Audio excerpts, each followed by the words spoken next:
Chapter 6. A Better Home. Oliver was taken into the house. Without loss of time, a bed was prepared and Oliver was put to bed. Oliver stayed in bed for several weeks. He was quite ill. When he was a little better, he was able to sit in a chair and talk to Mrs. Bedouin. She was an old lady who looked after the house and Mr. Brownlow.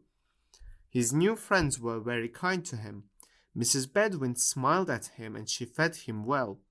One day he was carried downstairs to Mrs. Bedouin's room. He stared at a picture of a lady on the wall. "Are you fond of pictures, dear?" inquired the old lady, seeing that Oliver fixed his eyes on a portrait which hung just opposite his chair. "I don't quite know, ma'am," said Oliver, without taking his eyes from the canvas. "I have seen so few. What a beautiful mild face that lady has, but the eyes look so sorrowful, and they seem fixed upon me," added Oliver in a low voice. "It looks like she is alive, and she wants to speak to me, but she can't." "Lord save us!" exclaimed the old lady. "Don't talk in that way, child.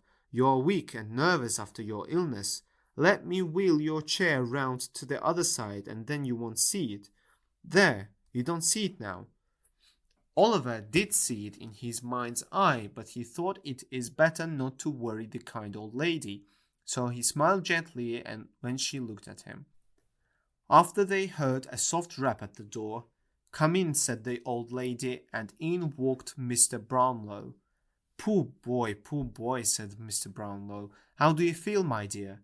"Very happy, sir," replied Oliver, "and very grateful, sir, for your goodness to me." "Good boy," said Mr. Brownlow. "Have you given him any food, Bedouin?" "He has just had a basin of beautiful broth, sir," replied Mrs. Bedouin. The old idea of the resemblance between Oliver's features and some familiar face again came upon Mr. Brownlow. As he spoke, he pointed hastily to the picture over Oliver's head, and then to the boy's face. There was its living copy.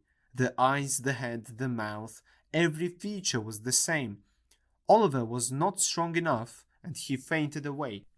The noise of footsteps on the creaking stairs roused the merry old gentleman as he sat by the fire. "Only two of them?" muttered the old man. "Where's the third?" The footsteps approached nearer, the door was slowly opened, and the Dodger and Charlie Bates entered, closing it behind them. "Where's Oliver?" said Fagin. "Where's the boy?"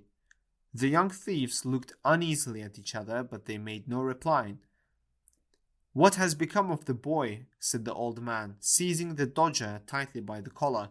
"Speak out, or I'll throttle you." "Will you speak?" thundered Fagin. "They have got him, and that's all about it," said the Dodger sullenly. "What's the matter, Fagin?" growled a deep voice. The man who growled out these words was a stoutly built fellow in a black velvet coat, very soiled breeches, lace-up boots, and grey cotton stockings. "Come in, do you hear me?"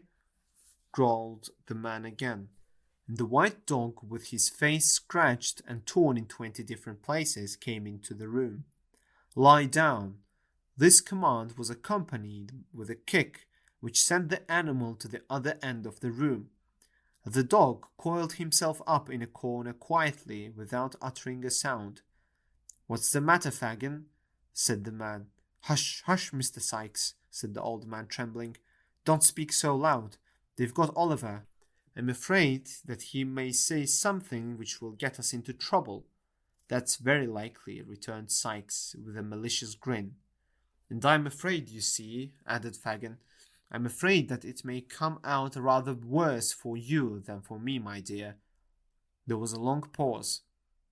"Somebody must find out what was done at the police office," said Mr. Sikes in a much lower tone. Fagin nodded. "If he hasn't peached yet, there's no fear till he comes out again," said Mr. Sikes. "And then you must get hold of him somehow." Again Fagin nodded. And again there was a long pause. The sudden entrance of the two young girls made the conversation go on. "The very thing," said Fagin. "Bet will go, won't you, my dear?" "Where?" inquired Bet. "To the police office, my dear." "Never," said the girl. Fagin turned to the other female. "Nancy, my dear," said Fagin, "what do you say?" Nancy had no choice. "Stop a minute, my dear," said Fagin, and he gave Nancy a little basket. "Carry that in one hand. Very good, my dear," said the old man, rubbing his hands. "Oh, my brother, my poor dear sweet innocent little brother!" exclaimed Nancy, bursting into tears. "What has become of him? Where have they taken him to? Oh, do have pity, and tell me what's been done with my dear brother, gentlemen." Nancy uttered those words in a most heartbroken tone to her hearers. Nancy paused, winked to the company, nodded smilingly, and disappeared. "Ah, she's a clever girl, my dears," said the old man, turning round to his young friends. Nancy made way to the police office. Entering by the back way, she tapped softly at one of the cell doors and listened. There was no sound within. She coughed and spoke. "Oliver, dear," murmured Nancy in a gentle voice. "Oliver?" There was nobody inside, so Nancy passed on to the next cell and knocked there. "Well," cried a faint and feeble voice. "Is there a little boy here?" inquired Nancy with a sob. "No," replied the voice. In the next cell was another man, who knew nothing about the boy. As neither of these criminals knew anything about Oliver, Nancy walked straight up to the officer and demanded her own brother. "I haven't got him, my dear," said the old man. "Where is he?" screamed Nancy in a distracted manner. "The gentleman's got him," replied the officer. "What gentleman? Oh, good heavens, what gentleman?" exclaimed Nancy. In reply, the old man informed the deeply affected sister that a witness came and proved that the robbery was committed by another boy, and Oliver was discharged. And then Oliver fainted, and old gentleman carried the boy away in an insensible condition to his own residence somewhere in Pentonville. The young woman staggered to the gate, and then, exchanging her faltering walk for a swift run, returned to Fagin's den. Mr. Bill Sikes listened to Nancy, and after that he very hastily called up the white dog, and putting on his hat went away. "We must know where he is, my dears. He must be found," said the old man, greatly excited. "Charlie, do nothing but bring home some news of him." "Nancy, my dear, we must find him. I trust you, my dear, and the Artful Dodger," added Fagin, unlocking a drawer with a shaking hand. "There's money, my dears. You'll know where to find me. Don't stop here a minute. Not an instant, my dears." With these words, he pushed them from the room and carefully locked the door behind them. Then he took his box from under the floor, took out the watches and jewelry, and hastily put all those things behind his clothing.